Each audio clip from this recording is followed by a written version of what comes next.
Well I am back to the channel with a new video. बताता हूँ कि इस वीडियो में हम क्या करने वाले हैं, कैसे किस तरीके से किन चीजों को लेकर जाएंगे।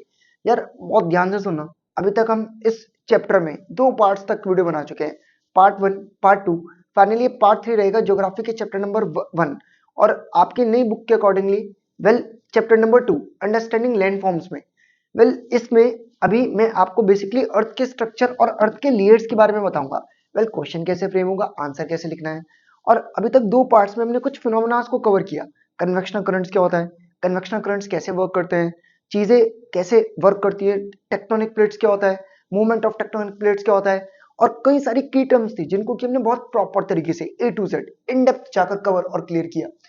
ये ऐसे ही लगा दिया। तो अब ध्यान से देखते हैं। तो अगर तुमने उन 2 पार्ट्स को नहीं देखा तो जाओ देखो, अच्छी तरीके से समझो। देखो अब इस चैप्टर में या इस चैप्टर के इस पार्ट ऑफ वीडियो में मैं आपको क्या बता रहा हूँ। आप देख रहे हैं अर्थ। अर्थ में लेयर्स होती है। लेयर्स कैसी, सुनो समझो शॉर्ट में। मैंने जैकेट पहना है, जैकेट मेरी फर्स्ट लेयर। जो तुम ये शर्ट देखते हो सेकंड लेयर। शर्ट के अंदर बनियान पहनी है, वो कौन सी लेयर है, थर्ड। इसी तरीके से अर्थ में लेयर है। अपर मोस्ट लेयर जिसमें तुम रहते हो उसे बोलते हैं क्रस्ट। क्रस्ट के बाद होता है मेंटल। मेंटल की 2 फॉर्म होती है, ऊपर वाली अपर मेंटल, नीचे वाली लोअर मेंटल। और जो सबसे नीचे वाली लेयर होती है उसे बोलते हैं कोर। कोर में 2 चीज होती है, आउटर कोर, इनर कोर। अब यार मैं तुम्हें इतना बता चुका था कि तुम जितना अर्थ में इन डेप्थ नीचे की तरफ जाओगे टेम्परेचर उतना इंक्रीज होगा। डाटा भी गिवन है कि जितना आप अर्थ में क्रस्ट से नीचे 32 मीटर जाते हैं टेम्परेचर 1 डिग्री से इंक्रीज होता है, 1 डिग्री सेल्सियस। तो अर्थ के नीचे इतनी ज्यादा एनर्जी और इतना ज्यादा टेम्परेचर होता है कि सब कुछ मोल्टन, सब कुछ पिघला हुआ है, समझ गए, मतलब कुछ भी सॉलिड नहीं है। तो एक्चुअल में जितना आप इनसाइड कोर या क्रस्ट में जाएंगे तो चीजें बिल्कुल ही किस फॉर्म में होंगी, लिक्विड और मोल्टन फॉर्म में। एक तो मैं कमाल का डाटा बताता हूँ। देखो एक्चुअल में ना हर एक चीज का मेल्टिंग पॉइंट होता है। आप समझते हैं मेटल्स, आयरन, इनका भी अपना एक मेल्टिंग पॉइंट है। आयरन के अलावा अगर मैं बातचीत करता हूँ किसकी, आपके रॉक्स, तो रॉक्स का भी क्या होता है, एक मेल्टिंग पॉइंट। यार तुम्हें याद होगा लास्ट वीडियो पार्ट 2, अगर तुम जनरल हर एक वीडियो पार्ट को अच्छी तरीके से फॉलो कर रहे हो तो तुम्हें याद होगा कि पार्ट 2 में मैंने तुम्हें एक बेसिक चीज बताई थी, क्या कि मैग्नेट या ग्रेविटी। वो मैंने कहा था अगले पार्ट में बताऊंगा, तो आओ समझाता हूँ। यार पता है क्या होता है कि अर्थ के आप जितना नीचे जाते हैं ना, तो ये जो आप देख रहे हैं येलोइश लेयर, कोर, ये सारे के सारे मेटल्स तो नहीं, सारे के सारे रॉक्स, ये मोल्टन फॉर्म में है। रॉक्स के ऊपर जो आप ये लेयर देखते हैं ये मेटल्स की होती है। हाई टेम्परेचर होने के कारण जो मेटल्स हैं पर्टिकुलरली वो पिघल जाते हैं, जैसे आपके आयरन वगैरह हो गए। और साइंटिस्ट का मानना है कि पिघले हुए मेटल्स ही अर्थ में ग्रेविटी की तरह काम करते हैं और एक मैग्नेटिक फील्ड को क्रिएट करते हैं। ऐसा साइंटिस्ट की थ्योरी है। अब एक्चुअल है कि नहीं, वो मैं नहीं जानता। वो साइंटिस्ट भी नहीं जानते, मैं तो चीज ही क्या हूँ। तो एक्चुअल में अर्थ के इनसाइड कोर क्योंकि टेम्परेचर ज्यादा है, सब कुछ मोल्टन फॉर्म में है, तो कोर के अराउंड मेटल्स की पिघली हुई एक लेयर क्रिएट हो जाती है। और यही लेयर है जो कि अर्थ में ग्रेविटी और मैग्नेटिक फील्ड को क्रिएट करती है। क्लियर, चलो तो अब आओ समझते हैं और देखते हैं। इस तरीके से और दिन ऐसे ही लगा देते हैं यार। तो इतना तुम समझ गए अर्थ में लेयर्स को पढ़ेंगे कि अर्थ में कितनी लेयर्स होती हैं। आउटर मोस्ट लेयर क्रस्ट, फिर एक अपर मेंटल, एक लोअर मेंटल, एक इनर कोर, एक आउटर कोर। आउटर कोर में पर्टिकुलरली मेटल्स होते हैं, वही मेटल्स जो कि पर्टिकुलरली क्या करते हैं, मोल्टन पिघले होते हैं और अर्थ में मैग्नेटिक या ग्रेविटी को क्रिएट करते हैं। और जितना आप 32 मीटर नीचे जाएंगे अर्थ उतना ही 1 डिग्री क्या होती चली जाती है, हॉट। चलो तो अब ध्यान से देखते हैं। तो इंटीरियर ऑफ अर्थ को लेकर अगर मैं बातचीत करता हूँ तो 3 लेयर्स को हम बेसिकली डिवाइड करेंगे। अब इसको टेबुलर फॉर्म में तुम्हें नहीं लिख कर आना है, just a way of presentation है, ताकि मैं तुम्हें चीजें बहुत आसानी से समझा सकूं और तुम उसको अपनी लैंग्वेज में लिख सको। तो इंटीरियर ऑफ अर्थ को लेकर अगर मैं बातचीत करता हूँ तो 3 लेयर्स है। एक क्रस्ट जो आउटर मोस्ट लेयर है, जो मिडिल लेयर है वो है मेंटल, और जो इनर मोस्ट लेयर है वो कोर। अब मैं बताऊंगा क्या, एक तो डेफिनेशन बताऊंगा और थिकनेस वगैरह बताऊंगा। तो जो टॉप मोस्ट लेयर होती है जिसमें हम रहते हैं उसको क्रस्ट बोलते हैं। वो पोर्शन जो क्रस्ट के जस्ट नीचे है, वो पोर्शन जो क्रस्ट के जस्ट नीचे है उसको पर्टिकुलरली मेंटल कह दिया जाता है। और वो पोर्शन जो बिल्कुल ही डीपेस्ट और हॉटेस्ट लेयर है, ये इसको पर्टिकुलरली आप क्या बोल देते हैं, कोर। क्या बोल देते हैं, कोर। अब थिकनेस, मोटाई नापते हैं। यार ये जैकेट देख रहे हो, क्या इसकी अपनी एक थिकनेस है, ऑब्वियस मोटाई। इस शर्ट की भी अपनी एक थिकनेस, एक मोटाई है। तो क्रस्ट जिस लेयर पर हम रहते हैं एक्चुअल में 5 से 40 किलोमीटर गहरा है, समझ गए। इसके नीचे अगर आप 5 से 40 किलोमीटर तक अराउंड, डिपेंड करता है। ओशंस में जो क्रस्ट होती है पर्टिकुलरली वो क्या होती है, थिन। ओशन पानी के अंदर क्या होती है, क्रस्ट पतली। कॉन्टिनेंट जहां पर आप रहते हैं तो क्रस्ट वहां पर क्या होती है, मोटी। तो वेरी करती है थिकनेस 5 to 40 किलोमीटर तक। और ये जो आपकी क्रस्ट है डिफरेंट टाइप्स ऑफ रॉक्स से बनी है, इग्नियस, मेटामॉर्फिक। समझेंगे आगे आने वाले चैप्टर्स में कि रॉक्स में कैसे वैरायटी पाई जाती है। वेल इसके अगर मैं बातचीत करता हूँ, ये one of the most important layer होती है क्रस्ट, क्योंकि ये वेजिटेशन को सपोर्ट करती है। इसमें तुम्हें पेड़ पौधे और वेरियस चीजें देखने को मिलती है। वेल मेंटल तुम समझ गए, क्रस्ट के नीचे होता है, ये बहुत मोटी लेयर होती है। अराउंड इसकी थिकनेस मोटाई 2900 किलोमीटर तक होती है। यहाँ पर बहुत गर्म और इंटेंस रॉक्स होते हैं। गर्म क्यों है? क्योंकि टेम्परेचर इंक्रीज होता जा रहा है। तो ये वो पोर्शन है कि आप जितना नीचे जाएंगे उतनी डेंसिटी और उतनी हॉटनेस इंक्रीज होगी।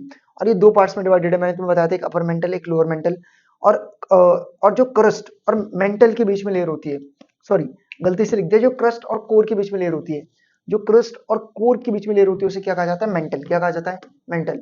तो वेल मुझे लगता है कि तुम्हें क्लियर होगा, कोर ये डीपेस्ट और हॉटेस्ट लेयर, सबसे अंडर वाली लेयर है। इसकी थिकनेस, इसकी मोटाई अराउंड 3500 किलोमीटर होती है। और वेल जैसे कि मैंने बताया कि कोर में तुम्हें मेनली दो पार्ट्स देखने को मिलते हैं, inner core outer core. Well जो आउटर कोर है मेनली वो आपका मेटल्स, आयरन निकल इनसे बना होता है। इनर कोर सॉलिड रॉक्स वगैरह हैं, होगा वो भी लिक्विड। आउटर कोर आयरन और निकल। तो दो कोर्स होते हैं, आउटर और इनर, समझ गए ना?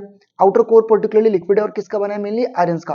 और साइंटिस्ट का ऐसा मानना है क्योंकि मेटल्स मोल्टन फॉर्म में वही अर्थ में ग्रेविटी या फिर मैग्नेटिक फील्ड को क्रिएट करते हैं, समझ गए? चलो, तो क्वेश्चन कैसे बन सकता है? Discuss about the different layers of earth या discuss about the interior of अर्थ।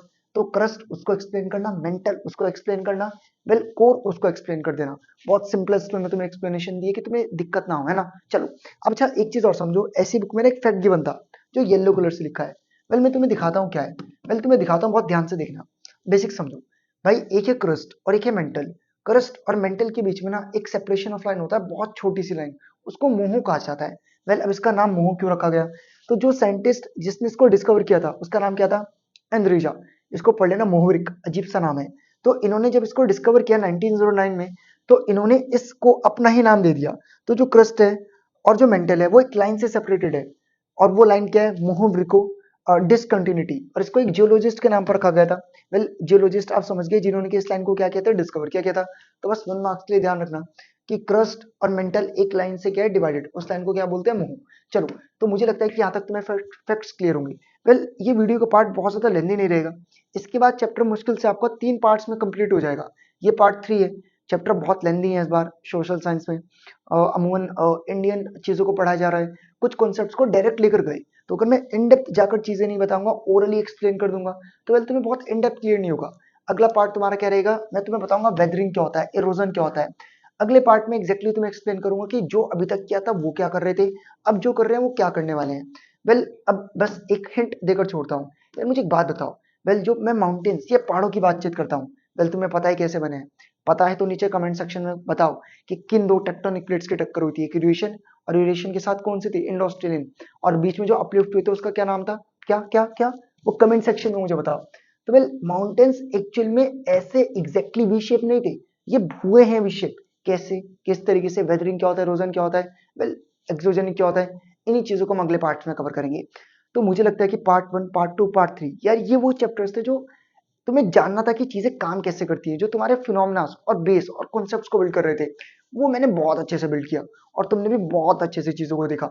यहाँ पर वीडियो समझ नहीं आई, रोका, उसको रिमाइंड किया और फिर रिवाइंड किया, फिर प्रॉपर तरीके से तुमने गो थ्रू किया। अब 3 पार्ट्स और रहेंगे इस वीडियो के, 4, 5th और 6th।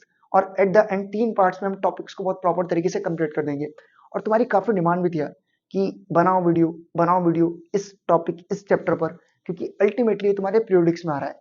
तो अराउंड अगर तुम्हारे पीरियोडिक 8 ऑफ मई में भी है तो उससे पहले ये चैप्टर कंप्लीट हो जाएगा, है ना? तो वेल देखो वीडियोस को, इन लेक्चर्स को गो थ्रू करो, जो स्लाइड्स के पीछे टेक्स्ट या मटेरियल लिखा है। वेल अगर आपको ये सब कुछ बहुत सिस्टमेटिकली अरेंज्ड और नोट्स के फॉर्मेट में चाहिए तो जाओ यार एप्लीकेशन, मतलब जाओ प्ले स्टोर पर, एक एप्लीकेशन है चीता ट्यूटोरियल्स, उसको डाउनलोड करो। वहां पर तुम्हें A to Z सारे मटेरियल बहुत स्ट्रक्चर्ड और सिस्टमेटिक वे में मिल जाएंगे। वेल आज के लिए इस वीडियो में इतना ही करते हैं, मिलते हैं किसी और दिन किसी एक नई वीडियो के साथ। Well thank you very much.